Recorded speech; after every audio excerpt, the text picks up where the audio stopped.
Hola a todos, bienvenidos a este último mensaje de esta serie que hemos estado compartiendo sobre la carta del apóstol Santiago. He decidido dividir este último mensaje en dos partes, así que es un mismo mensaje, pero en dos partes. El día de hoy estaré compartiendo la primera parte de este mensaje y la próxima semana veremos la segunda parte, y así de esta manera vamos a cerrar la serie Fe en Acción, en la que estamos hablando de vivir lo que decimos creer. Esa es la idea. Y alguien me decía lo agradecido que se sentía por la forma en que este libro había hablado a su vida y ha hablado a la vida de nuestra iglesia durante los últimos meses, y me dijo, pero de lo que más estoy agradecido es de que Santiago solo tiene 5 capítulos, porque obviamente Santiago es un libro duro, es una carta dura, es una carta difícil que trata temas espinosos, que trata temas que no son tan agradables de escuchar, pero que son necesarios. Y yo espero que verdaderamente este tiempo en esta carta del apóstol Santiago nos haya sacudido y nos haya hecho pensar y nos haya hecho analizar nuestra propia vida para ver qué tanto estamos viviendo lo que decimos creer, porque de eso se trata la vida cristiana, de vivir lo que la Biblia dice, de vivir lo que nosotros decimos creer, para que de esa manera otros a nuestro alrededor puedan notarlo y puedan venir al Señor. Toda esta serie de mensajes en particular tiene toda la intención de desafiarnos y de mantenernos justamente en el equilibrio de creer y de vivir, de poner en práctica la fe, de hacer que la fe sea viva, sea evidente en nuestra vida, en nuestra forma de hablar, en nuestra forma de pensar, de tal manera que pueda ser real. Esa es la intención. Y Dios va a usar su palabra para transformar nuestras vidas, para transformar nuestras familias y para transformar, por supuesto, a esta familia de la fe que somos todos nosotros, y para transformarnos en lo que es mejor para otros, para los que no conocen a Cristo, y para su gloria, porque ese es el plan, ese es el asunto de toda esta serie. Entonces, esta tarde vamos a descubrir a la luz de este pasaje las primeras tres características que tiene la fe que persevera. Hoy vamos a hablar de la fe que persevera, que continúa, que sigue adelante, que perdura, que avanza, que continúa, que no tira la toalla. 3 características que tiene la fe que persevera, y Dios mediante, con la ayuda de Dios, la próxima semana estaremos compartiendo las últimas 4 características. Así que quiero que vayamos directamente al pasaje. Vamos al capítulo 4 de Santiago, a partir del verso 13 y en adelante hasta el 5:20, y dice de la siguiente manera: Ahora escuchen esto, ustedes que dicen, hoy o mañana iremos a tal o cual ciudad, pasaremos allí un año, haremos negocios y ganaremos dinero, y eso que ni siquiera saben cuándo sucederá mañana. ¿Qué es su vida? Ustedes son como la niebla que aparece por un momento y luego se desvanece. Más bien debieran decir, si el Señor quiere, viviremos y haremos esto o aquello. Pero ahora se jactan en sus fanfarronerías. Toda esta jactancia es mala. Así que comete pecado todo el que sabe hacer el bien y no lo hace. Capítulo 5. Ahora escuchen ustedes los ricos, lloren a gritos por las calamidades que se les vienen encima. Se ha podrido su riqueza y sus ropas están comidas por la polilla. Se han oxidado su oro y su plata. Ese óxido dará testimonio contra ustedes y consumirá como fuego sus cuerpos. Han amontonado riquezas, y eso que estamos en los últimos tiempos. Oigan cómo clama contra ustedes el salario no pagado a los obreros que les trabajaron sus campos. El clamor de estos trabajadores ha llegado a oídos del Señor Todopoderoso.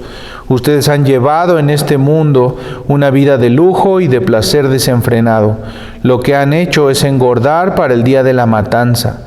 Han condenado y matado al justo sin que Él les ofreciera resistencia. Por tanto, hermanos, tengan paciencia hasta la venida del Señor.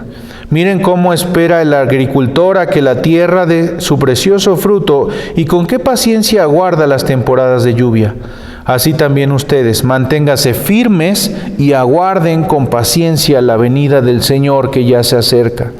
No se quejen unos de los otros, hermanos, para que no sean juzgados. El juez ya está a la puerta. Hermanos, tomen como ejemplo de sufrimiento y de paciencia a los profetas que hablaron en el nombre del Señor. En verdad consideramos dichosos a los que perseveraron. Ustedes han oído hablar de la perseverancia de Job y han visto lo que al final le dio el Señor. Es que el Señor es muy compasivo y misericordioso. Sobre todo, hermanos míos, no juren ni por el cielo, ni por la tierra, ni por ninguna otra cosa, que su sí sea sí y su no, no, para que no sean condenados. ¿Está afligido alguno entre ustedes? Que ore. ¿Está alguno de buen ánimo? Que cante alabanzas. ¿Está enfermo alguno de ustedes? Haga llamar a los ancianos de la iglesia para que oren por él y lo unjan con aceite en el nombre del Señor.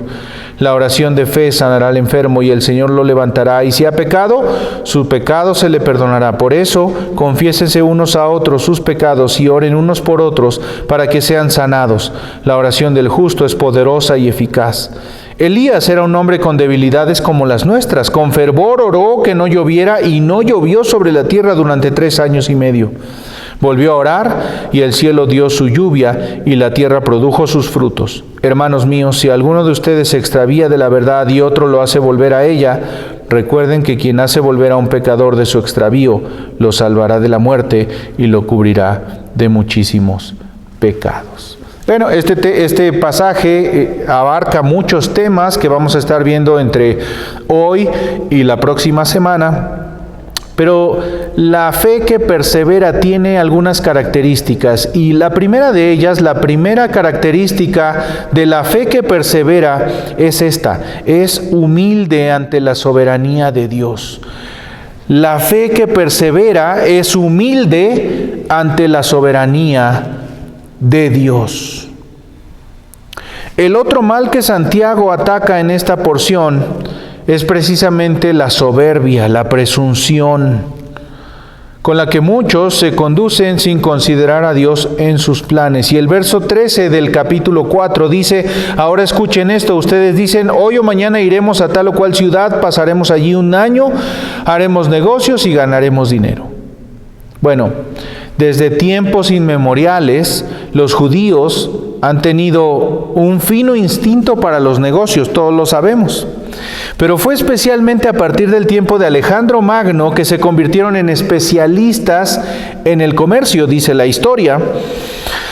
Y este es el trasfondo histórico del mal que Santiago está atacando. Las advertencias que Santiago da van dirigidas especialmente a los comerciantes cristianos, que en sus negocios todo lo que esperaban de su habilidad era que su habilidad los sacaría a flote, les haría ganar riqueza, y por otra parte estaban haciendo a un lado a Dios, sin tomarlo en cuenta, sin recurrir a Él para nada, sin pensar en cuál es su voluntad. Y aplicando esto a nuestro contexto, debemos decir que nosotros estamos tan inmersos en el reino material,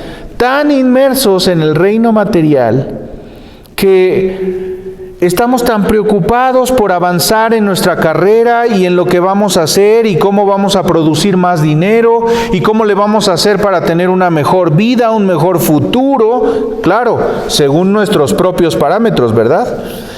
Que si no tenemos cuidado, podemos volvernos ciegos a las realidades espirituales que sí tienen relevancia eterna. Estamos tan metidos en el reino material que perdemos de vista lo que sí tiene repercusiones eternas. Si tú tienes tal o cual marca de auto, si vives en tal o cual lugar, si ganas tal o cual salario, eso no cuenta para la eternidad. Cuando tú llegues a la presencia de Dios, Él no te va a decir, a ver, muéstrame tu cuenta bancaria. Ah, bueno, tienes buenos números, entonces pasa. No, eso no cuenta para la eternidad y a veces estamos tan enfrascados en estas cosas. Buscar el mejor celular del mercado, buscar el mejor coche, la mejor casa, el mejor salario, el mejor puesto, buscar logros académicos. ¿Por qué? Porque estamos tan metidos en este asunto del reino material que perdemos de vista las realidades espirituales que son mucho más relevantes y que sí cuentan para la eternidad. Entonces nos volvemos ciegos a estas realidades espirituales. El problema aquí no es hacer planes o tener metas. El problema aquí es planear nuestra vida como si Dios no existiera, que es el caso de muchas personas. Es el caso de muchas personas. Santiago dice, ustedes están planeando hacer esto o aquello, hoy o mañana o en un año, pero la realidad es que ninguno tenemos garantizada la vida para el siguiente instante. ¿Te das cuenta que podrías caer fulminado en este momento si eso fuera la voluntad de Dios? Y no tienes nada que hacer contra eso. ¿Te das cuenta que podría haber un terremoto en este momento y todo el edificio colapsar sobre ti? El problema es que nosotros vivimos la vida como si nosotros tuviéramos el control de todas las cosas y no es así. Ninguno tenemos garantizada la vida para el próximo momento. Por eso necesitamos estar sujetos a la soberana voluntad de Dios. Ahora cualquiera diría, bueno, solo son palabras, es una forma de expresión.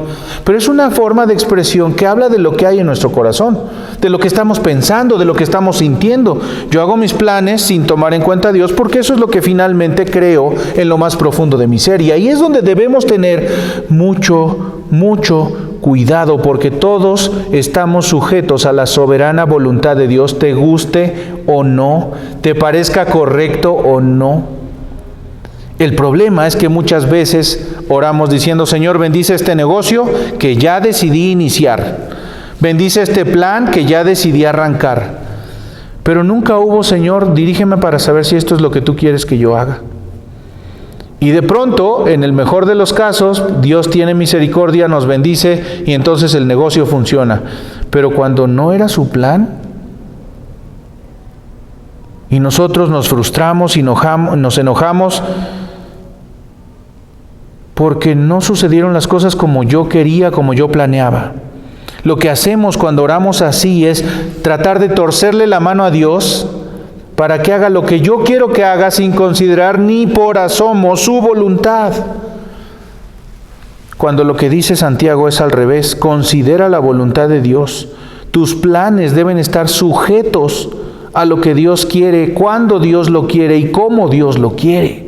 Y mientras eso no pase en tu vida, seguiremos de tumbo en tumbo en la vida, haciendo nuestros propios planes y enfrentando las terribles consecuencias de las malas decisiones que estamos tomando. Este es, digamos, el cuadro general, la imagen que Santiago nos pinta. Pero en realidad el texto demanda que nosotros confrontemos este hecho,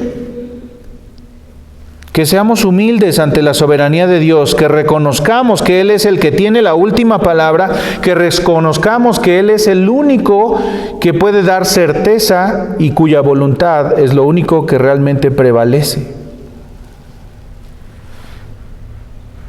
Estamos hablando de que la fe que persevera es humilde ante la soberanía de Dios y nosotros estamos tan inmersos en el reino material que nos volvemos ciegos a las realidades espirituales. Pero Dios es soberano sobre nuestra vida y sobre nuestra muerte. Vean lo que dice el verso 14. ¿Cómo saben que será su vida el día de mañana? La vida de ustedes es como la neblina del amanecer, aparece un rato y luego se esfuma. Lo que Santiago está diciendo es que si es la voluntad de Dios, viviremos y haremos esto o haremos aquello, porque es Dios el que tiene la última palabra. Matthew Henry, en alguno de sus comentarios, dice que la fragilidad, la brevedad e incertidumbre de la vida deberían de mantener a raya la presuntuosa confianza de quienes hacen tales proyectos para el futuro. ¿Tienes planeado los próximos 2 años? ¿Sabes que hay personas que sí? No saben si van a despertar mañana, pero tienen planes para los próximos 2 o 3 años. Planes que no han puesto en las manos de Dios, que no le han preguntado a Dios si es su voluntad o no. Y mira lo que pasó, qué curioso lo que pasó. ¿Cuántas personas, cuántos de nosotros incluso teníamos planeado todo este año ¿Y qué dijo Dios? Lo siento, pero tus planes vas a tener que posponerlos. ¿Por qué? Porque voy a permitir una pandemia mundial que va a detener todo. Y hoy nos encontramos guardados en casa. Ustedes están viendo esta transmisión porque las autoridades todavía no dan luz verde para que podamos estar reunidos y porque la situación no lo permite. Porque Dios es soberano. Porque Dios es el que toma la última palabra. Especialmente en estos tiempos de pandemia, todos tuvimos que poner en pausa, y si a eso le añadimos el asunto de la enfermedad que está costando tantas vidas, ya hemos superado las 72,000 muertes por causa del COVID, al menos las muertes oficiales. Y algunos se recuperan y otros no, y a lo mejor pensamos, ¿por qué razón nosotros hemos tenido que sufrir la pérdida de un ser amado y otras personas no? Bueno, Dios es soberano. Él sabe por qué lo hace. Él sabe cómo tratar a cada uno de nosotros y cómo ayudarnos a reaccionar y a entender cosas que a lo mejor de otra manera no entenderíamos. Y este tipo de expresiones que se expresan en el verso 14 son muestra de nuestro orgullo y de la soberbia con la que muchas veces nos conducimos. Necesitamos reconocer que es Dios quien tiene la última palabra y someternos gustosos a su voluntad, que siempre es buena, agradable y perfecta, dice Romanos 12, ¿no? ¿En qué sentido necesitamos someternos a su soberanía? Bueno, sobre nuestras actividades y nuestros logros, porque todo lo que hacemos, todo lo que logramos, todo lo que alcanzamos en esta vida es bajo la soberana voluntad de Dios y por su gracia. Si tú estabas pensando que tienes ese gran trabajo o que hiciste ese gran logro en ese proyecto porque es tu carisma, tu habilidad, tu capacidad, bueno, todo eso Dios te lo dio. Se lo debes a Dios. Es gracias a Dios. Es más, que tú estés respirando en este momento es gracias a Dios. Él lo ha permitido. Dios lo permite y nos da capacidades y nos da habilidades y nos da recursos para que así suceda. Ahora, la intención aquí no es crear un fatalismo pasivo en el cual digamos, bueno, pues entonces yo no voy a hacer nada porque Dios tiene todo en control. Así que me voy a quedar aquí sentado esperando a ver qué es lo que Dios decide. No estamos hablando de eso. Santiago no está hablando de eso. Lo que Santiago está diciendo es que a lo largo de todo este libro Él nos ha dado mandatos, acciones, instrucciones, cosas muy prácticas que nosotros debemos obedecer y debemos seguir. Cuando nosotros decidimos obedecer esas instrucciones y esos mandatos, entonces surge esta humilde sumisión de la que estamos hablando. Es decirle a Dios, ok, está bien, yo tengo estos planes, tú sabes, Dios, que estos son mis anhelos, pero la realidad es que van a suceder si tú quieres. Y otra vez volvemos a la misma historia. ¿Recuerdas a Jesús en el huerto orando y diciéndole a Dios, Señor, me encantaría no tener que pasar por este sufrimiento, si tú quieres, quítalo de mí? Él sabía lo que le esperaba en la cruz. Él sabía lo que iba a suceder, la manera como iba a ser tan maltratado, tan ofendido, tan lastimado física, emocional y espiritualmente, que le dice a Dios, me gustaría no tener que vivirlo. Pero luego agrega la parte clave, que es la que a nosotros a veces nos falta, pero que no se haga mi voluntad, sino la tuya. Y al final la voluntad de Dios se cumplió y esa es la que nos permite estar adorándolo hoy como el Rey de Reyes y Señor de Señores. Es decirle a Dios, yo tengo estos planes, pero confío más en tu sabiduría y en tu soberanía. Si tú los permites, es porque así tú lo quieres. Porque algo voy a aprender de esta experiencia. No forzosamente todo lo que Dios permite resulta bien. A veces Dios permite cosas que nos llevan por caminos sinuosos que nos hacen ver a Dios y conocer a Dios de otra manera. De eso es de lo que está hablando Santiago. Lo que Santiago está diciendo: trabajen, planifiquen, vivan, pero háganlo todo sabiendo que cada respiración depende de Dios. O sea, no vivamos en la autosuficiencia, no vivamos pensando que podemos vivir la vida sin Dios, sin su dirección, sin obediencia a sus mandatos, sino más bien en dependencia de Él. Observen lo que dice el verso 15, más bien debieran decir: si el Señor quiere, viviremos o haremos esto o aquello, pero ahora se jactan en sus fanfarronerías. Toda esta jactancia es mala.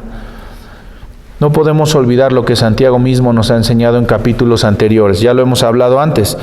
Lo que decimos habla de lo que creemos, de lo que hay en nuestro corazón. Entonces, esto va más allá de lo que decimos y tiene que ver con lo que hay en lo más profundo de nuestro corazón que hemos creído. Entonces, la primera característica de una fe que persevera es que es humilde ante la soberanía de Dios, en todos estos sentidos de lo que estamos hablando. La segunda característica de una fe que persevera, que perdura, que persiste, que continúa hasta el final, es que es obediente a la voluntad de Dios. No solo es humilde, es obediente, obedece la voluntad de Dios. Verso 17 del capítulo 4. Así que comete pecado todo el que sabe hacer el bien y no lo hace. Otra vez volvemos a la humilde sumisión a la voluntad de Dios, que significa obediencia absoluta a esa voluntad. Nosotros frecuentemente pensamos acerca del pecado en términos de lo que hacemos en contra de la voluntad de Dios, ¿cierto? Pero hay otra manera de pecar también. Observen lo que este pasaje nos enseña. Hay pecados que son de comisión, los que cometemos. Es decir, cuando hacemos lo que Dios ha dicho que no debemos hacer. Dios dice: no mientas, así que si yo miento, estoy pecando. Dios dice: no codicies, y si yo codicio, lo que estoy haciendo es pecar. Dios dice: no te embriagues, así que si te embriagas, estás pecando. Dios dice: no hagas esto, y quien lo hace, está pecando. Sin duda alguna, es cierto que lo que Dios ha dicho que no hagamos y nosotros hacemos, es pecado. Pecar literalmente es errar al blanco, como cuando tiramos un dardo al blanco y en vez de darle al blanco, le damos a la pared. O al ojo de una persona que estaba parada a un lado. Es errar, es fallar. Dios dijo: aquí es donde quiero que tú des, y yo le tiro y no le doy. Eso es pecar. Pero hay otro tipo de pecados, los pecados de omisión. Es decir, no tener en cuenta lo que Dios ha dicho que es bueno y no hacerlo. No hacer también es pecado en muchas ocasiones. Entonces, los pecados de omisión son aquellos en los que se hace caso omiso, valga la redundancia, de lo que Dios ha dicho que es bueno y que debemos hacer. Escuchar la palabra y la voluntad de Dios y elegir no hacerla es pecado. Es pecado hacer aquello que Dios ha dicho que no hagamos, pero también es pecado no hacer lo que Dios nos ha dicho que es bueno. Santiago nos lo ha estado diciendo en toda esta serie: no tengan favoritismo, ayuden a los necesitados, cuiden su lengua, sométanse a Dios. Él ha venido diciendo todas estas cosas. Y si yo no las hago, aun cuando no me vaya a embriagar a un bar o no mienta, igual estoy pecando por no hacer lo que Dios mandó que yo debo hacer. Mateo capítulo 25, en ese pasaje Jesús dice de la siguiente manera: apártense de mí, malditos, al fuego eterno preparado para el diablo y sus ángeles, porque tuve hambre y ustedes no me dieron nada de comer, tuve sed y no me dieron nada de beber, fui forastero y no me dieron alojamiento, necesité ropa y no me vistieron, estuve enfermo en la cárcel y no me atendieron. Muchas veces hacemos caso omiso a las necesidades de los demás. o a esas cosas que, aunque no son un mandato directo, son cosas que Dios ha puesto en su palabra para que nosotros las conozcamos y las vivamos.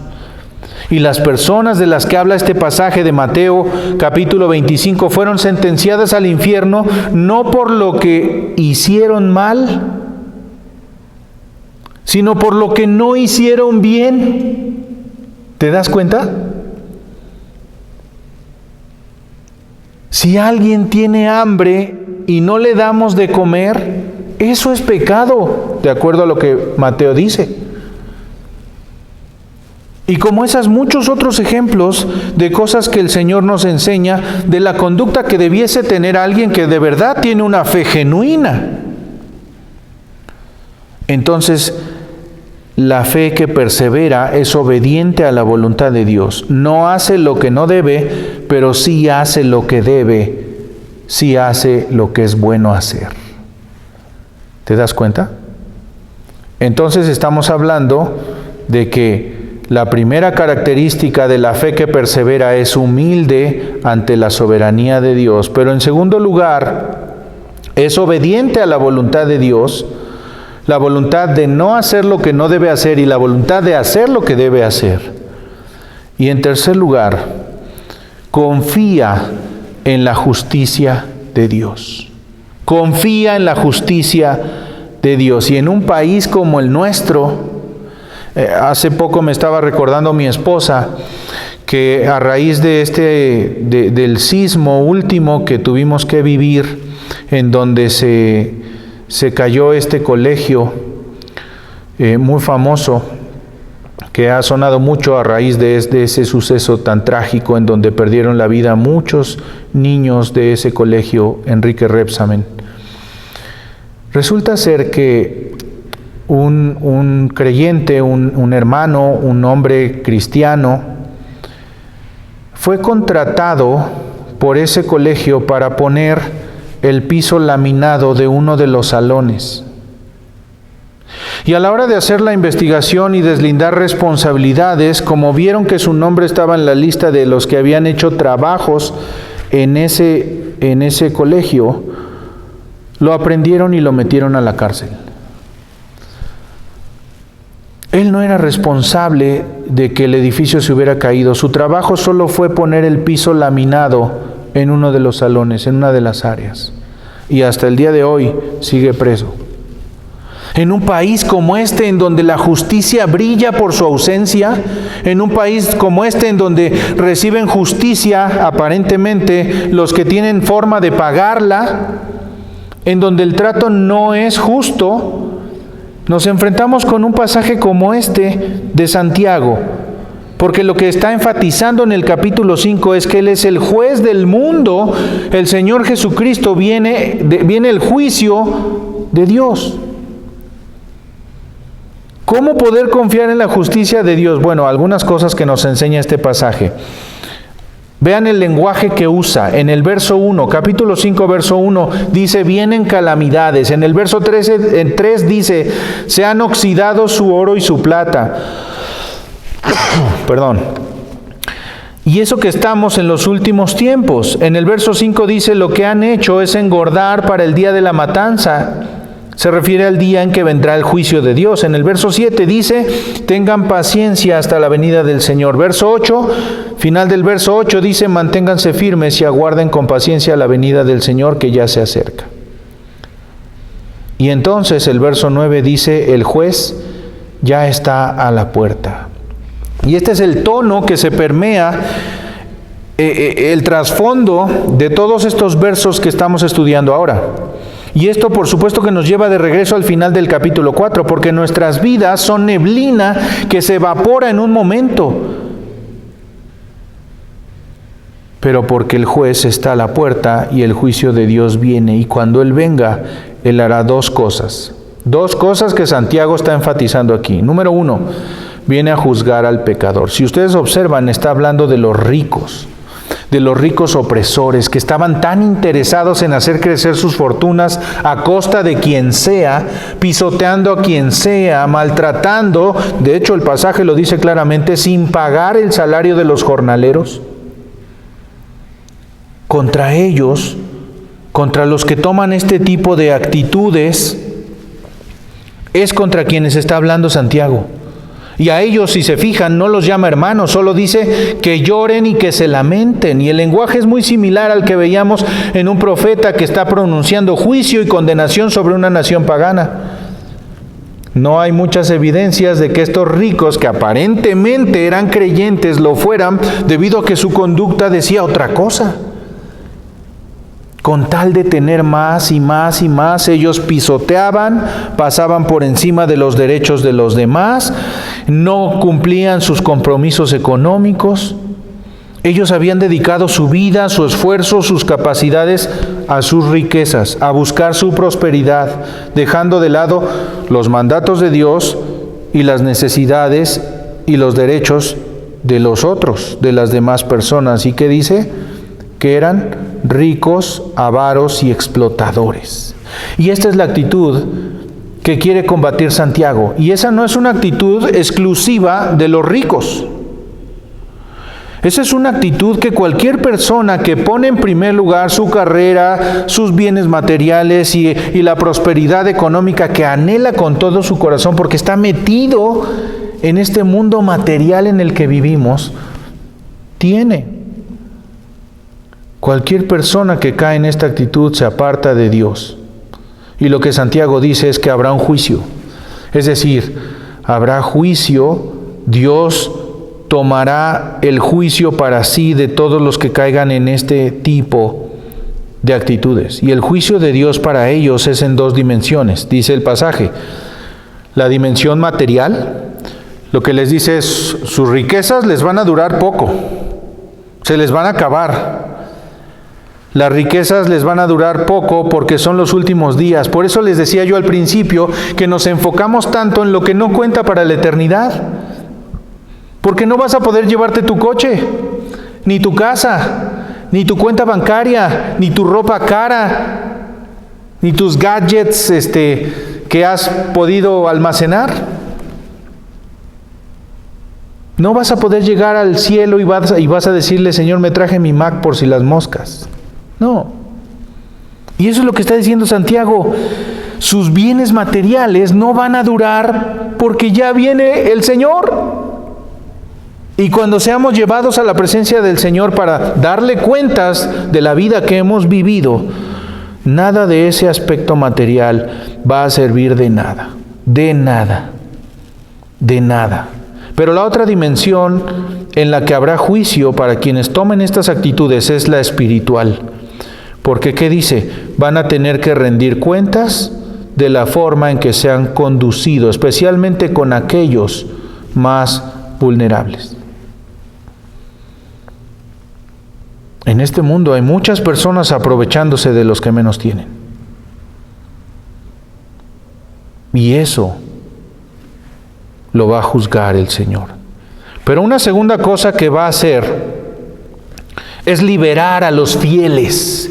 Liberar a los fieles. Y me encanta esta parte en el capítulo 5 y en la segunda mitad del verso 4, porque vean lo que dice. El clamor de estos trabajadores se refiere a esos trabajadores a los que los ricos no les pagaron su salario con tal de acumular más riqueza, con tal de progresar, con tal de crecer en sus negocios. No les pagaban. Y dice el 4, el clamor de estos trabajadores ha llegado ¿a dónde?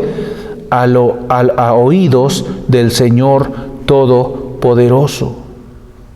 Lo que dice Dios es, yo sé que ustedes están rodeados de injusticias, pero confíen en Dios. Su clamor ha sido escuchado por el Señor de los ejércitos. ¿Qué significa esto? Que probablemente tú has sido víctima de alguna injusticia y a lo mejor estás enojado contra el gobierno, contra la situación, contra las personas que te hicieron mal. Bueno, Dios dice, ten paciencia, porque llegará el día en el que yo los voy a llamar y les voy a decir qué hiciste con esto. Y entonces habrá justicia para quienes no la han vivido en estos tiempos. Literalmente, el Dios de los ejércitos, Jehová de los ejércitos, en las alturas, está a nuestra defensa. Dios se deleita en mostrar su poder y su grandeza al escuchar al pobre, al oprimido que viene en su ayuda. Dios se deleita en defender a aquellos que reconocen su necesidad de Dios, que entienden que todo gira alrededor de Él y no de mí, y que se someten a su dirección. El Señor está diciendo: yo voy a liberarte. El Rey viene. Sé paciente. Lo he dicho en algunas otras ocasiones, todo lo que hoy te aflige, te agobia, te preocupa, un día no existirá más. Y lo que Dios está demandando de nosotros es que nos mantengamos fieles, que sigamos adelante, que lo tomemos de la mano sin soltarlo y caminemos por donde Él nos lleve hasta el final, haciendo lo que Él ha dicho que debemos hacer.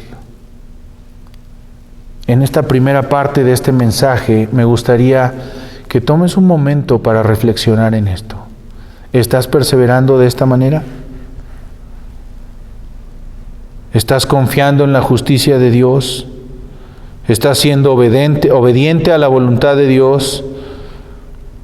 ¿Estás siendo humilde ante la soberanía de Dios?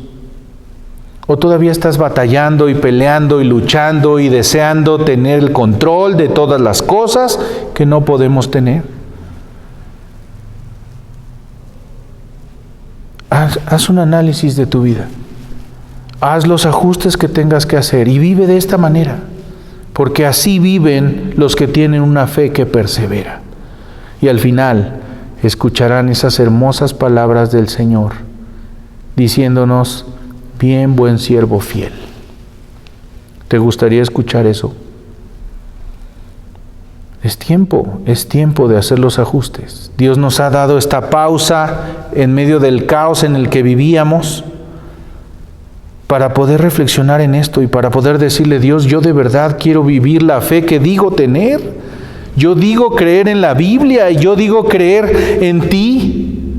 Y si yo digo creer en ti y creer en tu palabra, entonces quiero vivir lo que digo creer. Y cuando tú dices que debo perdonar, quiero perdonar. Y cuando tú dices que debo amar, quiero amar. Y cuando tú dices que no debo hablar mal de nadie, quiero no hablar mal de nadie.